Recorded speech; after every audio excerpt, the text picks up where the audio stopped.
Love this podcast? Support it and sponsor today. Simply head to ozcastnetwork.com for details.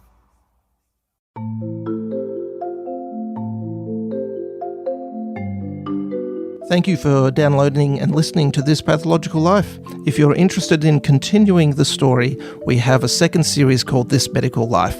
Please download it and subscribe now. Dr. Travis Brown, why do we need a podcast called This Pathological Life? Every disease has its own story to tell. So we're going to tell them.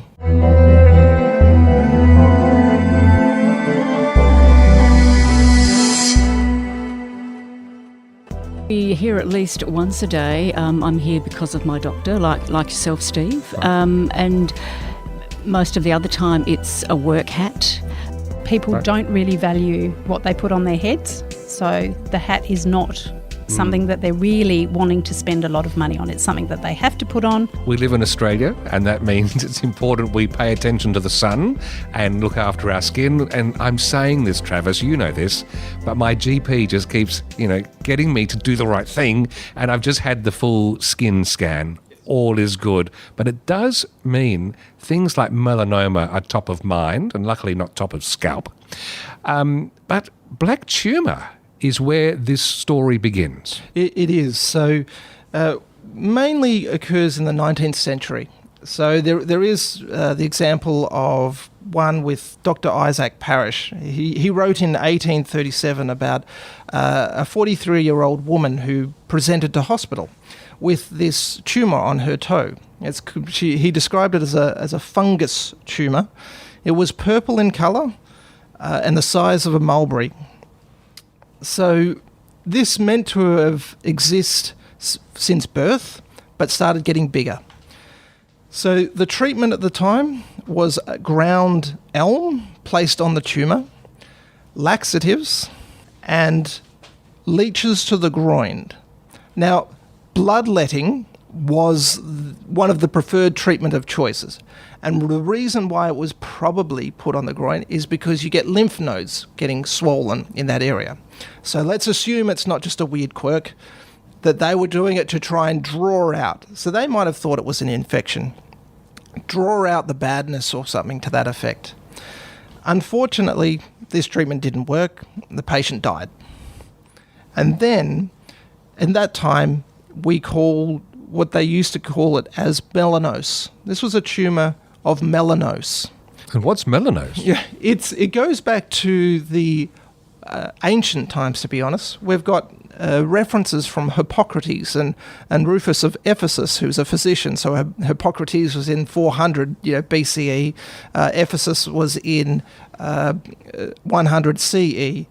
And they wrote of this fatal black tumour that was about. Now, they didn't know where it was or what it was from, but they did report it. There's even evidence sometimes of pre-Columbian mummies having these lesions over their bodies. It's on the actual skeleton itself, so I'm not quite sure if I truly believe that this is diffuse metastatic spread of melanoma, but you can actually go and search them online and have a look for yourself. So it's been with us from recorded history.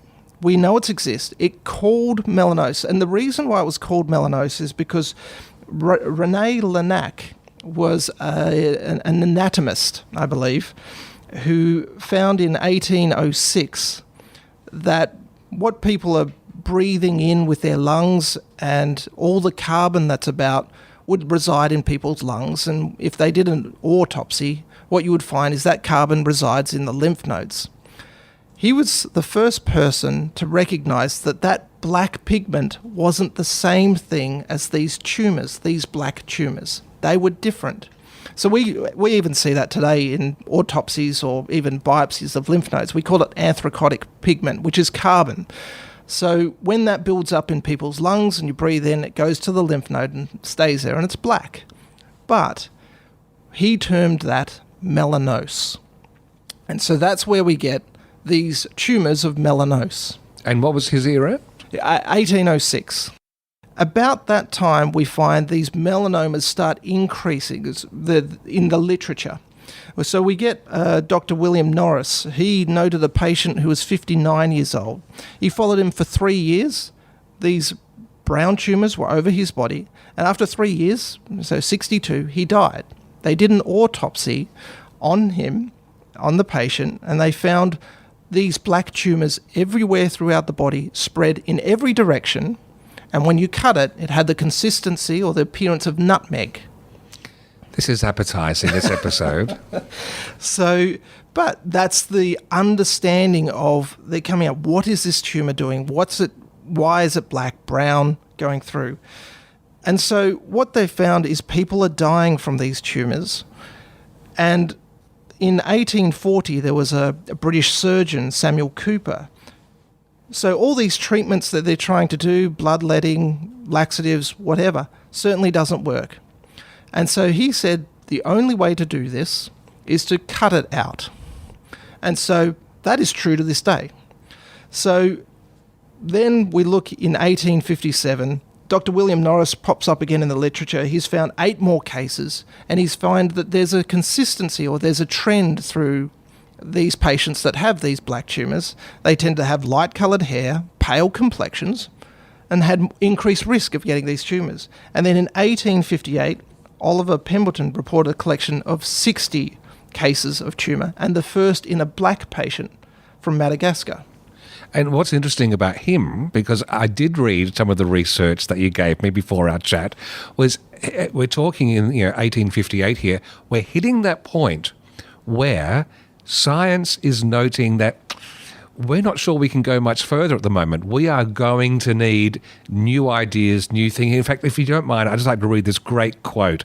And it was actually Thomas Fordington who summed all this up. And it said, "As to the remote and exciting causes of melanosis, we are quite in the dark.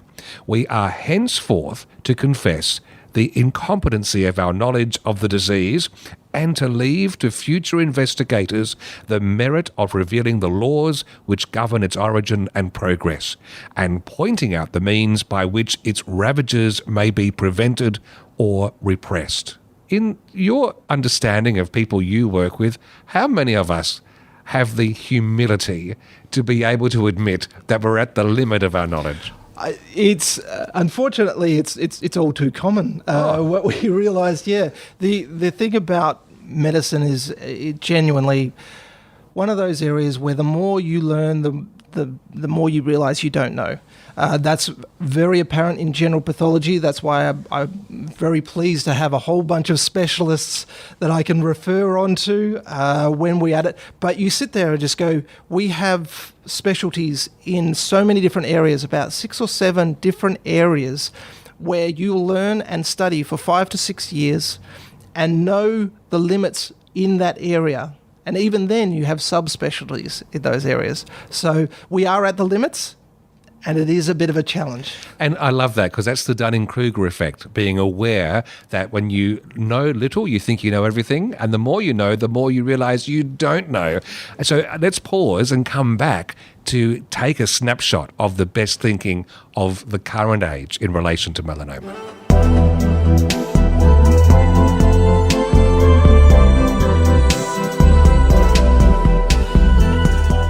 Just say these simple words. Slip, slop, slap. It sounds like a breeze when you say it like that. Slip, slop, slap. In the sun this summer, say slip, slop, slap. Slop, slap. Let's resume our journey and understanding the progress of science in relation to melanoma. We mentioned before that you can go back a couple of 100 years when we're seeing that first realisation that the knife is the answer. But it wasn't an answer as a blunt instrument, if you like. Give us some nuance around that, Travis. So when we're looking at, people are starting to understand what's happening with melanomas and that it's a bad condition, that it is potentially fatal. And if it extends, it will be fatal. So when we talk about the British surgeon of Samuel Cooper, when he says the only treatment is to cut it out, we need to put that into context as to what he was saying at that time. So it's important to think so he said that in 1840s. In 1856, had the first demonstration of anaesthetic. That was either ether or chloroform. Chances are people before that were probably using alcohol as much as they could to try and dull the pain, but at the end of the day, you would have been awake while he said, we need to cut this out. It wasn't until the 1860s that Louis Pasteur developed the germ theory, meaning that if they cut something out, then there's germs there, but they didn't know that. He was the first to say a germ can cause disease. So there's no sterilisation and there's no anaesthetic. It's not until 1880s when you start to see that US physicians were experimenting with using milk as a transfusion product. What, really? Yeah. So again, trying to work out if someone loses a lot of blood, how do you replace that? They used milk. Now, I would love to find out what the actual results, because again, it's one of those ones where did they write up the papers? And if they did, I have to find them. Yes. But it's not until 1901 that the first blood groups were found. So let's look at this in the context. So you wouldn't have had anaesthetic, you wouldn't have had sterilisation, and if you lost a lot of blood, you're on your own.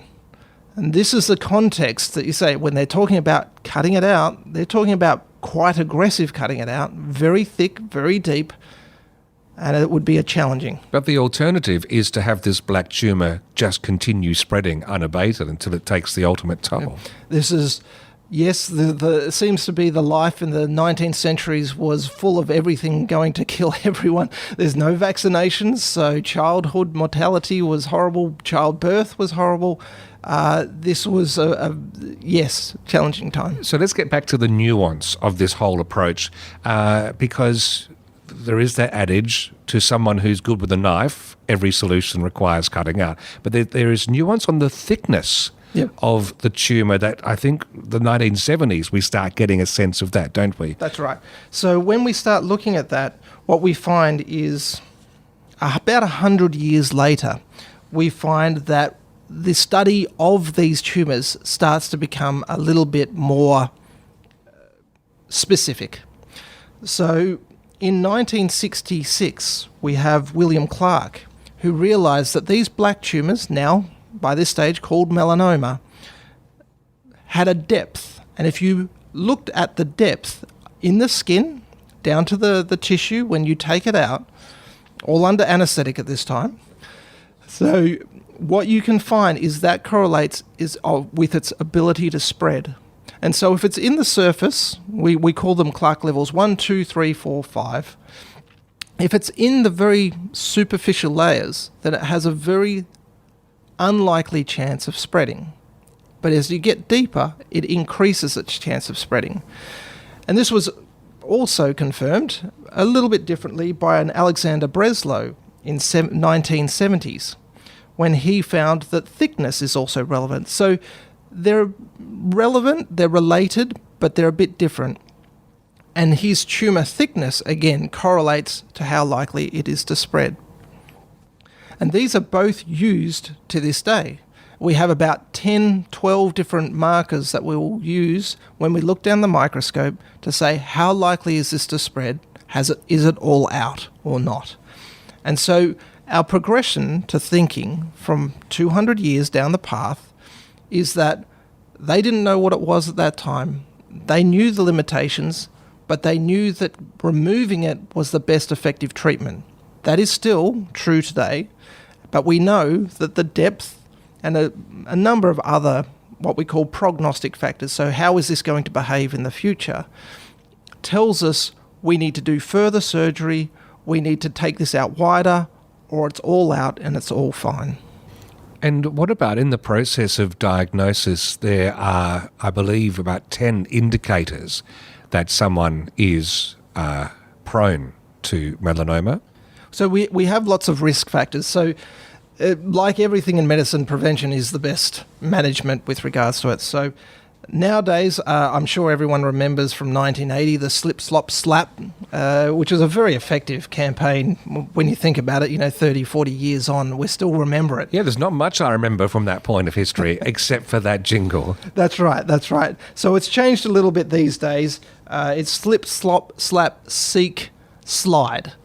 So, which is seek shade and slide on sunglasses. Right. Whereas normally, because I've got sunscreen on my feet, I'm sliding within my thongs. But right. Well, that's right. So, but these ones, when we look at it, we now know that there's a whole range of melanomas. There's about 4 or 5 different types of melanomas. They behave differently, which is why we put those classifications. We know that some people who have a high sun exposure, so what we call chronic sun-damaged skin, have certain types of risk factors for different kinds of melanomas. There are some that have low UV content associated melanomas. So what we're finding is our understanding of how it behaves starts to get even more complex as we go along, and that's why we have specialists in the field. But not only that, there's what we call molecular pathology, so mutations in the DNA. So ones we often term, which will probably mean just nothing other than alphabet soup for yourself. Thank you. But it's one of those ones where we call, there's mutations such as BRAF or c-KIT or NRAS. They're mutations in the DNA that make melanoma go down a path. First of all, it has a diagnostic purpose, but it also means we have potentially treatment options that target those mutations. From a diagnostic perspective, which ones would mean a specialist or a GP is more likely to need some support from pathology? So every skin excision will come to us to look under the microscope. So if they're worried about it, often they'll highlight it on clinical notes and just say, that will give us an indication. If it's ever a pigmented lesion, we would always recommend doing either a punch biopsy or an excision.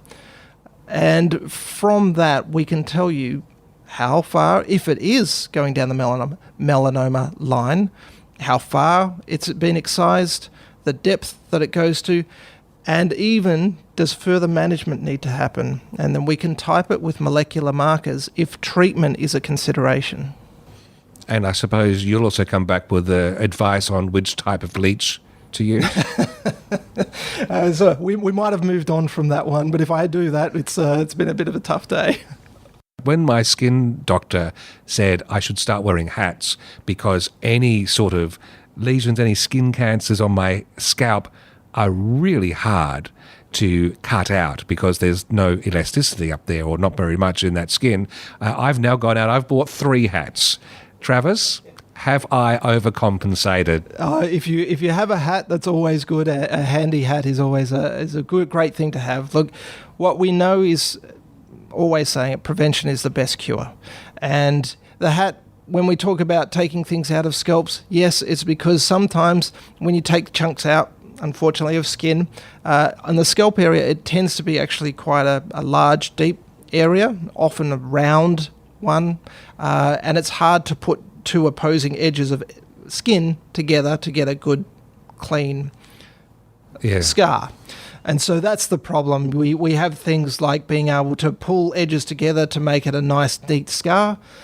We have things like they talk about flaps or even sort of taking skin from one area to another to put it. So in Australia, hats are fantastic. Sunscreen's great because we know who's at increased risk of getting melanoma. People who have lots of sun exposure, lots of UV radiation from the sun or even tanning beds. If you get sunburn a lot, especially as a child, it's an increased risk factor. People who have fair hair and freckles, light eye colour, particularly red hair, we know, and they know too, because people who tend to have red hair tend to burn very easily and don't tan, and that's an increased factor for melanoma. People who are immunosuppressed, unfortunately men more than women tend to get melanomas, and we know that probably one of the biggest risk factors of having or getting a melanoma is having had a melanoma, so, and your family history there. So they're all risk factors. If you can reduce one of them, then you would do yourself well in the future to try and reduce the incidence of that. Wow. And from your pathological life, I've got to ask you, where's your favourite place to go sunbaking? You ask my wife and the kids. I see them go into in winter it's okay, but I get that sunscreen out like nothing else come summer, and they sort of like, we've now got the spray sunscreen, so it takes them about 10-20 seconds. But no, I'm sort of, I have that in the back pocket every day. Okay, so you do practice what you preach. Yeah.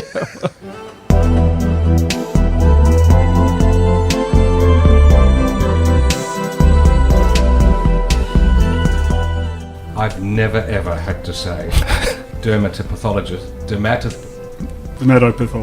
Dermatopathologist. Yes. All right, I'll get there. So, Travis, so far we've looked at the history of our understanding of what we now call melanomas.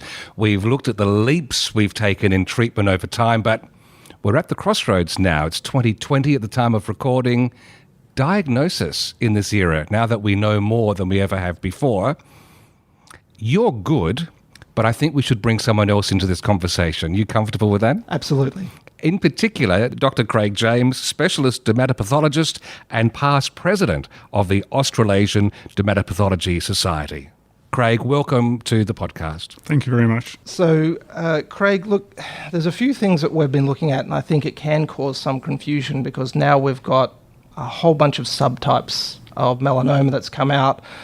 It's hard to really get a grasp of what's really significant and what's not significant. Is there a straightforward way to do it? Are they all important? Are they all important as each other? Or is there some main ones that we sort of know how to deal with? I think basically there are 4 more common types, and there are a whole lot more less common types, and some of them are more aggressive than others, and we need to know about them. I think what we probably need to do if we're starting 2020 is, where are we with melanoma at the moment? We know it's the third most common malignant tumour in men and women in Australia at the moment. It's the most common malignant tumour in young adults in Australia. It's derived from the pigment-producing melanocytes in the skin, and it's potentially a very aggressive tumour if it's left untreated. We also know that last year over 15,000 melanomas were diagnosed in Australia, and of those, around 15% will die of their disease. Whilst most of them occur on the skin, they can also be seen in other rarer sites such as the nasal cavity and mouth and anogenital region. The main subtypes of melanoma that I think people need to know about are the superficial spreading melanoma, which has also been called pagetoid melanoma, and that accounts for around 50% of the total. There is also nodular melanoma that accounts for around 15% of the total, lentigo maligna melanoma around 10%, and acral lentiginous melanoma 3%. This latter tumour is more preferentially seen in Asians and darker skinned patients, unlike the other forms of melanoma. The acral type hand and feet location only, that's... And also beneath the nail, subungual is another important group there. We've found also with the unravelling of genetics and risk factors more recently, and also knowing the role of ultraviolet light exposure helps us to understand why these different melanomas form. So we know that the superficial spreading melanoma tends to occur on intermittently sun-exposed skin and occurs in people who have risk factors such as fair skin, red hair, tendency to sunburn, been using tanning beds, or indeed if you have high numbers of moles or larger moles or frequent dysplastic nevi. They're all risk factors to develop that type of melanoma. So you did mention on the molecular markers with regards to that. When is it important that we actually... Do we do that? Is it the doctor who will say, I want the molecular markers done on this? Where does it fit in? Yes, the molecular testing that we do routinely is for patients who have had melanoma spread either to a sentinel lymph node or they've got metastatic disease. And there are also now trials on patients with thicker primary melanoma, such as stage 2 greater than 4 millimetres, where mutation testing will be performed. The traditional tests that we look for are BRAF mutations, NRAS mutations, and KIT mutations. The BRAF mutations are the ones that are most frequently seen in that superficial spreading melanoma that I mentioned before. And if they do have this mutation, they become eligible for a targeted therapy, which along with immunotherapy has led to some now very exciting developments with some longer term survivors with widespread stage 4 melanoma. The NRAS mutations are seen across the spectrum of melanomas, whereas the KIT mutations are more often seen in the acral lentiginous and also sometimes in the lentigo maligna melanoma. Getting back to that patterns of melanoma and solar damage, the second type, that lentigo maligna melanoma that I mentioned, they tend to occur in the chronically sun-damaged skin. So a different pathway to the superficial spreading melanoma and different mutations. The nodular melanoma are a bit more heterogeneous genetically, and they can arise down either a intermittently sun-exposed or chronically sun-exposed pathway. And as you would expect, the acral lentiginous melanomas have nothing to do with UV radiation. When is it important that a patient be referred for either further management or, being looked at a little bit further? Well, I think patients who already have metastatic disease will probably already be under the care of a specialist. So where GPs are going to come in is what about the earlier ones? When do they need to be referred? And I think at this point, the most important thing for a GP to do is to look at the pathology report for microstaging factors that are going to be important in making that decision to refer. And if they're not sure about anything, then contact a pathologist to discuss it. In the current era, if your melanoma is greater than 0.8 millimetres thick, the Breslow thickness that I think you have mentioned before, then that should be a trigger to potentially send that patient for a discussion about having a potential sentinel node evaluation, because we know if the sentinel node's involved, that gives us important prognostic information, and that's also the trigger point to getting the additional therapies that we now have. But there are also, if you look at the report, other features that are concerning for more potentially aggressive melanomas and may trigger you considering a referral for a melanoma less than 0.8 millimetres in thickness. It used to be 1 millimetre, but now it's gone to 0.8. And they are, if that melanoma is ulcerated, I would consider sending that patient for possible sentinel node discussion.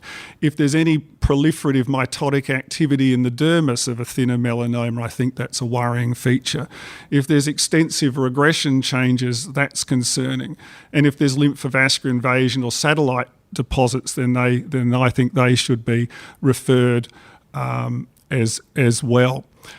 Other considerations for which melanomas might be referred include also, I think, melanomas such as acral lentiginous melanoma, because we know now that these melanomas tend to have a field effect of mutations in the area, which makes actually getting a decent surgical margin around them very difficult. And so I think that's going to be out of the hands of most GPs to deal with and should be referred.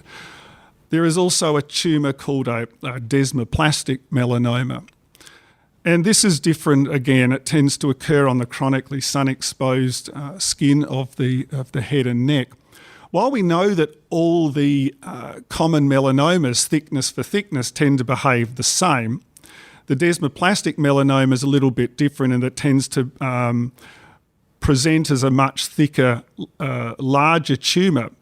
But unlike other melanomas, it doesn't tend to spread around the body as much, but it does tend to grow relentlessly locally and also spread along nerves. And that is a potential problem, obviously, if it's on your head and neck, where it's going to grow along the cranial nerves into your brain. This is one of the tumours that does need a wider margin without exception, like the acral lentiginous, and I think those patients should also be referred. Who else would I refer? I think if your patient is immunosuppressed, I think that is an indication to get another opinion because they may behave more aggressively. I think also past history is relevant. We know that if a patient has a history of melanoma, they're 9 times more likely to get a second melanoma. And so if the GP is not comfortable closely monitoring those patients, and in particular, you need to be skilled with dermatoscopy in this current era of melanoma and nevus surveillance. And also there are rare cases of familial melanoma where they have a single gene mutation such as CDKN2A. And these patients thankfully are rare, but they have a lifetime risk approaching 100% of getting often multiple melanomas, and they indeed also have an increased risk of pancreatic cancer. So if a GP picks up an extensive family history, then they should be referred. And finally, I think the other melanomas that should be referred are things that are unusual, such as atypical lesions in children, or really rare melanomas like malignant blue nevi, for example, or the mucosal melanomas, which we know tend to go very badly and don't respond as well to immunotherapy. There was just one point that I'll draw up on, and that's just with regards to the margins. Now, margins are always challenging. It feels like they change a bit, and the more I read in the literature, it says the wider the better, effectively. The current rule of thumb that I can find in the guidelines is melanoma in situ is recommended about 5 millimetre. If you start to get bigger thicknesses, it comes to about 10 millimetre, then it goes to 20 millimetres. Is that likely to change? Is it likely something to keep on having to keep an eye on? What's the best recommendations we have? My personal view is I hope they change, and I think it's important the word you mentioned there, they're guidelines, and they're clinically determined measurements as well, not pathologic measurements. I think we've really entered an era now where melanoma management needs to be personalised and not just have broad guidelines. We know we're doing this with the mutations and the targeted therapies, the immunotherapies, whether they might get radiotherapy. So it seems strange to me that surgery should be so prescriptive. And I'll give you an example. Our current view on melanoma is the thicker it goes, the wider we cut. And if somebody can explain how that makes any sense, I'd be grateful. So why do we do a wider margin? The reason we do a wider margin at all, because if we could get beyond the last melanoma cell and there were no more, they'd be cured with virtually no margin. The reason we cut a wider margin is because partly the way we sample specimens. We typically bread loaf them, which is great at letting us identify a lot of adverse prognostic features, but we really only look at a relatively small part of the margin. And so really adding an extra clearance is a safety margin to make sure that neoplasm is out. So for 5 millimetres, for example, for in situ melanoma, I have no problem with that. The problem is if you start looking at why the margins started getting wider, it was because of the idea that we would somehow be reducing recurrences and cutting out satellite metastatic deposits. But it's now been shown that cutting out satellite metastases has no effect on prognosis whatsoever. It's just a bad thing to have, and it doesn't alter your outcome. And so if you really look at it critically, there isn't a lot of good evidence for improvement in survival and even recurrences for margins over about 1 centimetre, with the exception of some of the melanomas I've already mentioned, like acral lentiginous, which we know will need a wide margin, and desmoplastic melanoma, which needs a wide margin. So this is why I say it needs to be personalised. If you look at a nodular melanoma, often a difficult, the one that the GP doesn't want to miss, because this is a melanoma that grows more rapidly than the other melanoma types as a nodule. And sometimes, unfortunately, they may not be pigmented, so they're even harder to detect. They also run counter to all the teaching that's been done before on how to identify a melanoma, which is the ABCD. I don't know if you've discussed that previously, where A is asymmetry and B is the border irregularity. C is variability in colour that melanomas tend to have, and D is diameter. They typically are over 5 or 6 millimetres in size. But that all applies to tumours that are growing in a flat fashion initially, and that's not what a nodular melanoma does. So none of the features that we traditionally have been teaching medical students and above applies in the identification of a nodular melanoma. What's important there is elevation, growth rate, and particularly a new lesion in an adult. Now, they're well defined. So they may be deep because often grow rapidly, but they're really easy to pick the edge. So they don't necessarily need a huge margin around them because they're defined. On the other hand, if we look at lentigo maligna melanoma that occurs on the severely sun-damaged skin of the face, the margins of those are really difficult to determine and separate from background solar-damaged melanocytic hyperplasia.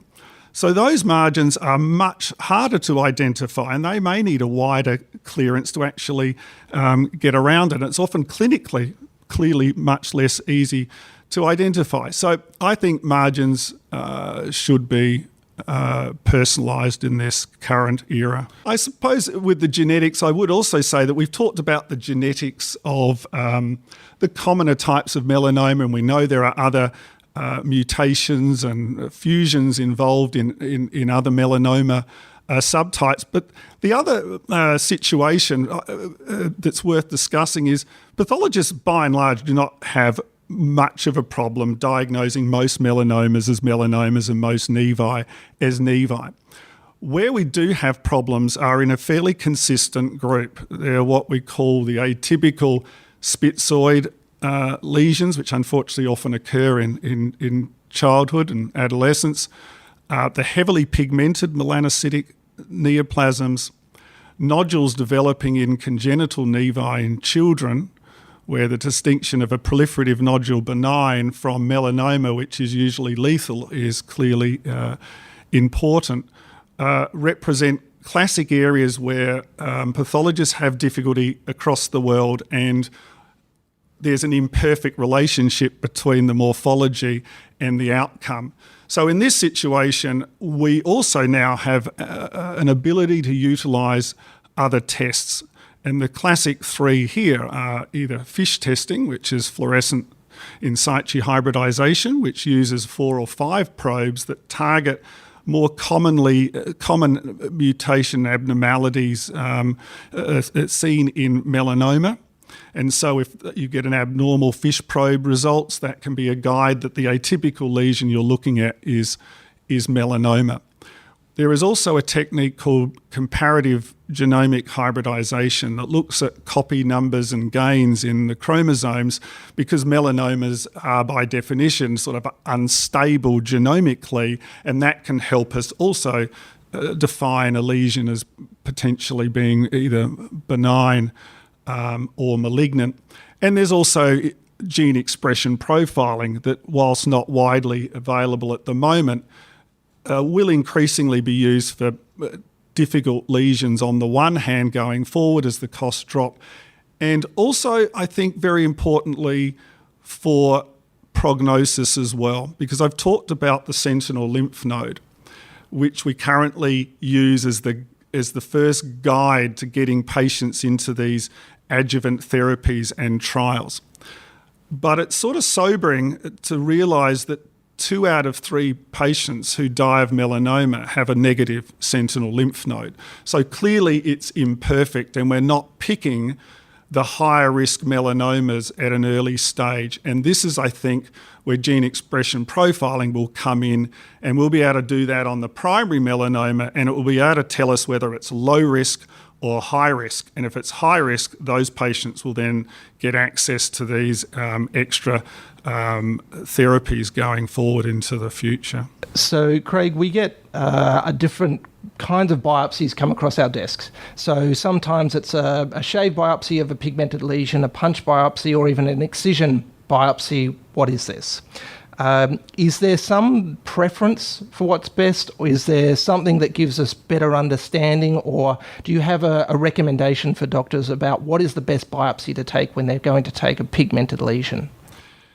Yeah, that's a good question, Trav. The gold standard from a pathologist's point of view would, if it's a concerning lesion, would be to do a complete excision of that lesion with a 2 millimetre margin. And the reason 2 millimetres is chosen is that clearance margin will not interfere with lymphatic mapping if you need to do a subsequent sentinel node examination in conjunction with a wider excision. And one of the reasons why we want to see a complete excision is because pathologists use a combination of features of architecture on the one hand and cytology to make the diagnosis. And if you can't appreciate the overall lesion, it gets much harder. So as a general rule, partial sampling is not encouraged. Is there a potential indication sometimes? Well, yes, there are. I mean, if you've got a very large tumour on the face that you're not happy to remove and it's got a nodule in it, it may be reasonable to biopsy that nodule and see if you are dealing with a melanoma and then send it off. But I think everyone who does that needs to be cognizant that any partial biopsy may not be fully representative. The shave biopsy is an interesting one. If you're going to shave a concerning melanocytic neoplasm, which is obviously not the gold standard, you need to do a deep shave, a shave that actually gets under the lesion. The problem comes if you do a superficial shave, because if you shave it and you end up cutting through the melanoma, the problem for the pathologist and indeed the patient is we may not be able to accurately assess the melanoma thickness, which we know is one of the guides to us going forward for them getting adjuvant treatment. On the other hand, if you have a patient with 10 or 20 abnormal looking lesions on the back, it's pretty idealistic to expect they're going to all be perfectly excised with 2 millimetre margins when it can be looked at much more quickly with deep shaves of those lesions. So I know there have been a paper out of Melbourne suggesting never shave these lesions because you wreck the Breslow thickness, but I've heard a counter-argument from Queensland that if you shave them properly, it's still okay. So I think, and the only final point I would say that I don't think I have mentioned before is it's important to know that only around a third of melanomas arise in nevi, and 2/3 are de novo, which is why it's important to look for new lesions in adults. And this is why things like total body photography have taken hold in certain centres. I want to finish with a communication question. I have just had my full body scan and passed, but the GP said, you need to start wearing hats because any of that cutting and the scalp is much wider than it needs to be and it's hard to heal, etc. So I have come on board with aplomb. What do you say to people at a dinner party to get them, if you think they're not practicing protective behaviours and taking exposure to UV seriously, have you got any well-worn anecdotes you use to put the fear into them to make better decisions? I think, well, certainly the incidence of melanoma is unfortunately still rising, although we are starting to see some flattening in some of the younger age groups. So I think, to be honest, I think the message is getting through that original slip, slop, slap campaign. I think people are by and large a little more aware of their skin. As far as fear goes, I could certainly show some very gruesome pictures, but I think it has to start early. And you see that in the school now, the no hat, no play, and all this sort of business and the uses of sunscreen. So I think we are improving there all the time. I think the older generation may be a bit slower to adapt to that, but even I see improvements there as well. Yeah, so this old dinosaur has been taught a few tricks now. Yeah. Dr. Craig James, thank you for joining us. Dr. Travis Brown, thank you. I'm going to don my hat and head off into the sunset. Very good. Thank you. Thank you. This Pathological Life is produced by Clinpath Pathology in South Australia. Episode notes, references and learning objectives, when applicable, can be found at thispathologicallife.com.au. And you can contact the hosts on Twitter via @Dr. Travis Brown or @Steve Davis.